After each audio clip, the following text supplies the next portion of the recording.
বন্ধুরা, রোশনাই ধারাবাহিকের আগামী পর্বে দেখানো হবে হসপিটাল থেকে ফিরেই রোশনাইয়ের জীবনের নতুন অধ্যায় শুরু। শুটিং ফ্লোরে আদিত্য রোশনাই ক্যারেক্টারের পোশাকে রোশনাইকে দেখে আদিত্য হা হয়ে রোশনাইয়ের দিকে তাকিয়ে থাকে। আদিত্য রোশনাইকে বলে, ওয়াও রোশনাই, ক্যারেক্টারের পোশাকে তোমাকে একেবারেই পারফেক্ট লাগছে।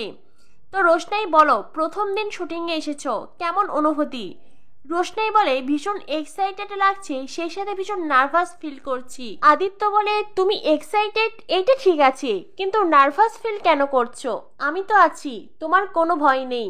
তখনই সেখানে আসে ডিরেক্টর এসে রোশনাই আদিত্যকে পুরো সিন বুঝিয়ে দেন। ডিরেক্টর বলেন, গল্পের নায়ক নায়িকার মাঝে ভুল বোঝাবুঝি তৈরি হয়েছে, তাদের মাঝে এসেছে তৃতীয় ব্যক্তি। গল্পের নায়কের বিয়ে ঠিক হয়েছে, শেষবারের মতন নায়ক নায়িকা একে অন্যের সাথে দেখা করতে এসেছে। তারা দুজন দুজনকে অনেক ভালোবাসে, কিন্তু এই দেখাই তাদের শেষ দেখা। এরপরে আর হয়তো কখনোই তারা এক হবে না। সিনটার কথা শুনে রোশনাইয়ের চোখ বেয়ে জল ঝরতে থাকে।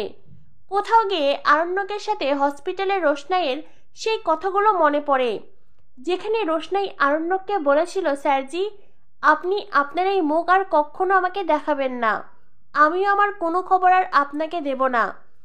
আরণ্যকের চলে যাওয়ার সেই মুহূর্তের কথা মনে পড়তেই রোশনাই নিজেকে সামলে নেয়। কোথাও গিয়ে আদিত্যর মনে হয় সিনেমার এই গল্পের সাথে রোশনাইয়ের জীবনের অনেক মিল। এরপরেই ডিরেক্টর স্যার শুটিং শুরু করেন। রোশনাই আদিত্য খুব ভালো অভিনয় করে, কিন্তু ওই যে বরাবরের মতনই শুটিংয়ের লাস্টে গিয়ে রোশনাই বলে, তুমি এমনটা করতে পারো না আরণ্যক। আর এইটা শুনে ডিরেক্টর বলেন, কাট কাট, এখানে আবার আরণ্যক এলো কোথা থেকে? আদিত্য বিষয়টা বুঝতে পেরেছে। গল্পের সাথে যেহেতু রোশনাইয়ের জীবনের মিল আছে, তাই রোশনাই ক্যারেক্টারে ঢুকে গেছে। রোশনাই এত সময় আদিত্যকেই আরণ্যক ভাবছিল। আদিত্য বলে, স্যার, রোশনাই নামে ভুল করেছে, কিন্তু পুরো সিনটা কেমন করেছে সেটা বলুন। ডিরেক্টর বলেন, সিনটা তো অনেক ভালো করেছে, কিন্তু পুরো সিনটাই খারাপ হয়ে গেছে আরণ্যক নামের জন্য। এখানে আরণ্যক নাম এলো কোথা থেকে? পুরো সিনটা আবার নতুন করে শুরু করতে হবে। তবে রোশনাই, তোমার অভিনয় দেখে আমি মুগ্ধ হয়েছি। তোমার অভিনয় দেখে আমার একবারের জন্য মনে হচ্ছিল না তুমি প্রথমবার অভিনয় করছো। ডিরেক্টরের মুখে এমন কথা শুনে রোশনাই আদিত্য দুজনেই খুশি। ডিরেক্টর আবারও শুটিং শুরু করতে চাইলেই আদিত্য বলে, স্যার, আমাদের জন্য কি 5 মিনিটের ব্রেক দেওয়া যাবে? ডিরেক্টর বলেন, অবশ্যই, তোমরা নিজেদের সামলে নাও।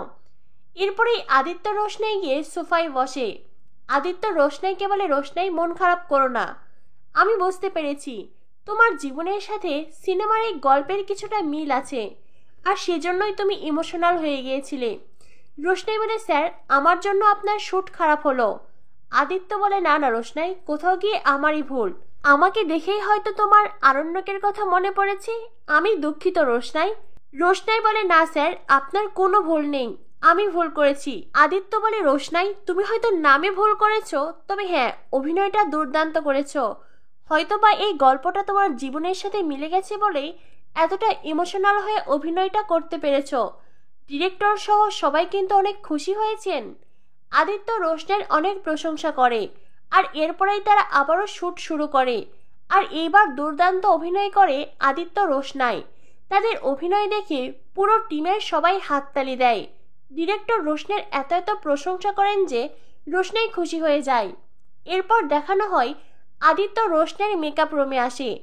আদিত্যকে দেখে রোশনাই বলে, আরে আদিত্য, এসো এসো, বসো। এরপরেই আদিত্য রোশনাইকে বলে, রোশনাই, সকালে যা অভিনয় করেছো একেবারে ফাটিয়ে দিয়েছো, সবাই তো তোমার অভিনয়ের অনেক প্রশংসা করছে। তবে রোশনাই, আমি এখানে এসেছি আরেকটা গুড নিউজ দিতে। রোশনাই বলে, গুড নিউজ? কিসের গুড নিউজ? আদিত্য বলে, রোশনাই, তোমার নিশ্চয়ই মনে আছে কলকাতায় আমরা একসাথে অ্যাড শ্যুট করেছিলাম। আরে সেই অ্যাড শ্যুট যেখানে তোমার আমার প্রথম দেখা হয়েছিল। রোশনাইয়ের তখন সেই দিনের সেই কথাগুলো মনে পড়ে। রোশনাই বলে, হ্যাঁ হ্যাঁ, স্যারজির জন্যই আমি সেই অ্যাড শ্যুট করার সুযোগ পেয়েছিলাম। আদিত্য বলে, শুধুমাত্র আরণ্যক চ্যাটার্জির জন্যই যে সুযোগ এসেছে সেটা নয়, তুমি ভালো অভিনয়ও করেছো, আর সেজন্যই তো আবারও সুযোগটা তোমার কাছে আসছে। রোশনাই তো অবাক হয়ে আদিত্যের দিকে তাকায়। আদিত্য বলে, ওরা আমাকে কল করেছিল, তোমাকে আমাকে নিয়ে আবারও অ্যাড শুট করতে চাই। রোশনাই তো খুশি, কিন্তু রোশনাইয়ের মনে একটাই প্রশ্ন, কিন্তু ওনারা আমার সাথে কেন যোগাযোগ করলেন না? আদিত্য বলে, রোশনাই, হয়তোবা তোমাকে ওনারা ফোনে পাননি, সেজন্য আমাকে বলেছেন। আমি তো হ্যাঁ করে দিয়েছি। খুব শীঘ্রই তোমাকে আমাকে কলকাতায় যেতে হবে। কলকাতার নাম শুনে রোশনাইয়ের মুখের হাসি মিলিয়ে যায়। রোশনাই বলে, কলকাতা? আমি কলকাতায় যেতে চাই না। আদিত্য বলে, কেন কেন যেতে চাও না? ও, বুঝতে পেরেছি, কলকাতায় আরণ্যক চ্যাটার্জি আছে সেই জন্য। রোশনাই, আরণ্যক চ্যাটার্জি তোমার দুঃখে মরে যাচ্ছে না, সে কিন্তু সুখে শান্তিতে সংসার করছে, তাই তুমিও সুখে শান্তিতে ভালোভাবে বাঁচতে পারো। আর তাছাড়াও যদি আরণ্যক চ্যাটার্জির এই মুম্বাই শহরে কোনো কাজ পড়ে যায়, তোমার কি মনে হয় উনি আসবেন না? রোশনাই, প্লিজ, তুমি এভাবে না করতে পারো না। রোশনাই বলে, কিন্তু আদিত্য, ওরা তো আমাকে কল করেনি। আদিত্য বলে, কল করেনি? দেখো, আজ হয়তো করবে। রোশনাই বলে, আদিত্য, তার মানে তুমি ওনাদের কাছে রিকোয়েস্ট করেছো ওনারা যাতে আমাকে অ্যাড শুট করতে নেয়, তাই তো? আদিত্য বলে, না, একদম নয়, আমি তোমার নাম বলিনি। রোশনাই বলে, আদিত্য, মিথ্যে কথা একদম বলবে না, আমি জানি তুমি আমার হয়ে রিকোয়েস্ট করেছো। আদিত্য বলে, ঠিক আছে, ওনাদের সাথে যখন তোমার কথা হবে, দেখা হবে, তুমি না হয় জেনে নিও আমি সত্যি বলছি কি মিথ্যে বলছি। রোশনাইয়ের মনে খানিকটা দ্বন্দ্ব আছে। রোশনাই কিছুতেই কলকাতায় যেতে চাইছে না। আদিত্য রোশনাইকে অনেক করে বোঝাতে থাকে, আরণ্যক চ্যাটার্জিকে ভালোবাসো বলে কলকাতায় যাবে না, এটা হতে পারে না রোশনাই। কলকাতা কি আরণ্যক চ্যাটার্জির নিজের সম্পত্তি নাকি? এই ধরনের নানান কথা বলে। এছাড়াও আদিত্য রোশনাইকে বলে, একবার ভাবো, আমাদের জুটি যদি হিট হয়ে যায় তখন আমাদের কাজের অভাব হবে না। রোশনাই, তুমি প্রতিষ্ঠিত হতে পারবে, ইন্ডাস্ট্রিতে আমাদের আলাদা একটা নাম হবে, ফেম হবে। তুমি কেন বুঝতে পারছো না? প্লিজ রোশনাই, রাজি হয়ে যাও না ইয়ার। আদিত্যের রিকোয়েস্ট রোশনাই ফেলতে পারে না, কারণ রোশনাইয়ের জীবনে ইতিমধ্যেই আদিত্যের অনেক অবদান আছে। তাই এত করে যখন আদিত্য বলছে, রোশনাই সেই অনুরোধ কি করে ফেলবে? রোশনাই আদিত্যকে বলে, ঠিক আছে, আমি তোমাকে প্রমিস করছি আমি অ্যাড শুট করতে কলকাতায় যাব। রোশনাইয়ের কথা শুনে আদিত্য তো মহা খুশি। আদিত্য রোশনাইকে বলে, রোশনাই, তুমি যেমন আরণ্যক চ্যাটার্জিকে ভালোবাসো, আমিও তোমাকে ভালোবাসি। তবে হ্যাঁ, এই ভালোবাসার মাঝে কোনো অন্যায় নেই, কোনো ভুল নেই। রোশনাই, তুমি প্লিজ আমাকে ভুল বুঝো না, আর আমাকে বোকাও ভেবো না। আমি সব বুঝি রোশনাই, আমি জানি তুমি আরণ্যক চ্যাটার্জিকে সারা জীবন ভালোবাসবে, ওকে কোনোদিন ভুলতে পারবে না। আমিও তোমার কাছে কিছুই প্রত্যাশা করি না, শুধুমাত্র আমাদের বন্ধুত্ব ছাড়া।